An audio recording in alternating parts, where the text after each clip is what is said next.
The tiger lived in the savannah, in West Bengal. He guarded a large area and constantly walked around it. It wasn't just about the females and the food. If you don't go around and check everything, then other tigers can attack and kill all the offspring. And that worried Raja the most. No, he didn't like babies, but these were his descendants, and it was necessary to protect them. He especially liked to lie on a small cliff, at its very top, and look at the surrounding nature. His tail twitched nervously. Some strange smell. Something disturbing. It's very strange. Is a young tiger trying to sneak up and attack? The Raja jumped down and, inhaling the pungent smell of earth, grass and trembling air, went to where it came from. 10 minutes later, treading carefully with the soft pads of his powerful paws, he found himself in a dense bush. There was a sound coming from there that irritated him. He had already decided to growl, but then a small, gray, fluffy ball rolled out right to his paws. The Raja jumped in surprise and recoiled. He growled and looked back. Did those nasty monkeys see his fright? These chatterboxes will tell everyone.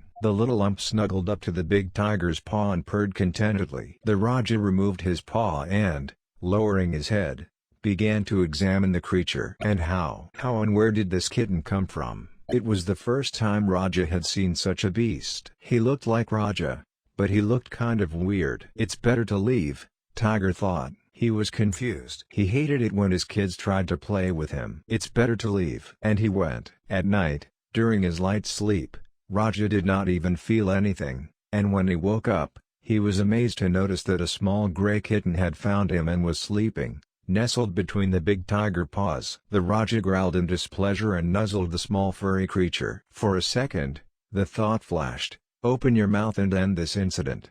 But then the gray kid turned over on his back, exposing his white, fluffy belly to the tiger's nose, and grabbed him with his forepaws with needle-sharp claws. What a clever one, the Raja thought, just like I did when I was a kid. And, instead of killing the baby, who inexplicably reminded the Raja of himself, the tiger buried his big nose in a small belly and inhaled such a sweet smell. The kitten was playing with the tiger and was not afraid of him at all. A year later, when the kitten grew up and began to accompany his tiger friend everywhere, they began to hunt together. It cannot be said that this suited the Raja's harem. The tigresses disliked the big gray cat and always drove him away. They did not understand why their king, named Raja, was paying such attention to this strange creature when he shunned his own children. The cat has learned to climb trees like a monkey. Why? The monkey is much better. The cat climbed trees and drove macaques to the ground. I was just dumping them where the Raja would catch up and have a feast. The cat came down to him,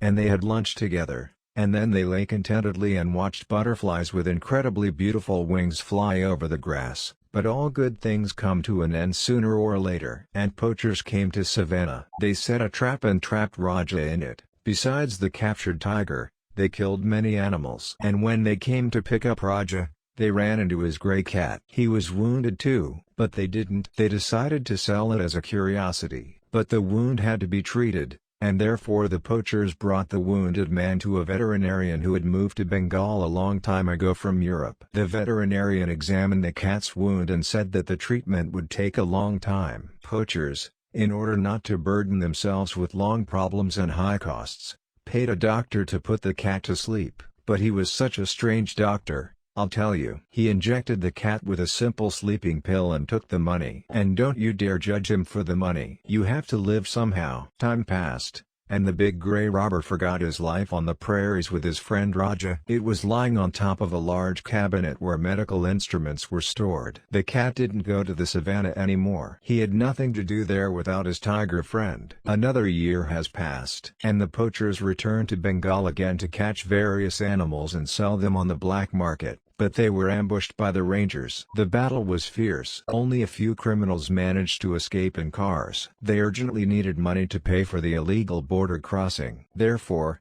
they decided to stop on the way near a small veterinarian's house and rob it, to take away all valuable things and medicines. Sell and get away from persecution. The vet was poor, but even what he had could help them. All 5 surviving poachers barged into the vet's waiting room and pointed guns at him. Money and medicines. The most important demanded and, raising the carbine, pointed the muzzle at the doctor's head. The cat remembered this poacher very well and remembered his carbine too. Gray lightning flashed in a split second, and sharp fangs closed on the leader's throat. As he fell, he fired and hit his comrade opposite. A random shooting began at a rabid gray cat that was running around in the confined space of the office. Growing up on the prairie, he knew no mercy. He remembered them all, and the last thing their eyes saw was a terrible grin. When the police and rangers arrived, they were greeted by such a scene of carnage that even the battered policemen felt sick and they rushed out into the street. The veterinarian was sitting on the floor. A big gray cat was lying on his lap. The doctor was stroking him. The doctor was shocked. He and the cat were taken to one of the elders of the tribe, where he came to his senses a week later. Then he went back to his little house. I had to work. It was necessary to continue living. The doctor cleaned up the office and put things in order. The cat climbed on top of the toolbox again. The doctor sat in the office for a long time and waited for the sick animals to be brought. But no one came. And then he came out of the house. There was a large crowd in front of him. There were elders of different castes and tribes in it. They stood silently and waited. Their assistants came forward and placed large dishes with ornaments, gold, precious stones, dishes with fruits and various dishes on the ground in front of the doctor. "What is it? Why?" the doctor asked in amazement. The chief elder came forward and said, "We know very well what happened here. We have brought gifts." "What gifts?" The veterinarian spread his hands. "Who are the gifts for?" "Your cat, who grew up in the savannah, has the spirit of the great warrior Nganyama Yellow-maned," the elder replied. "And these are our laws. Accept these gifts and use them as you see fit. But we can't do anything else." The doctor was now fabulously rich. He actually became a multi-millionaire. And do you know where he lives now with the gray cat who saved his life? Right. In the same place. In the same house in West Bengal. He spent the money and built a large ranch,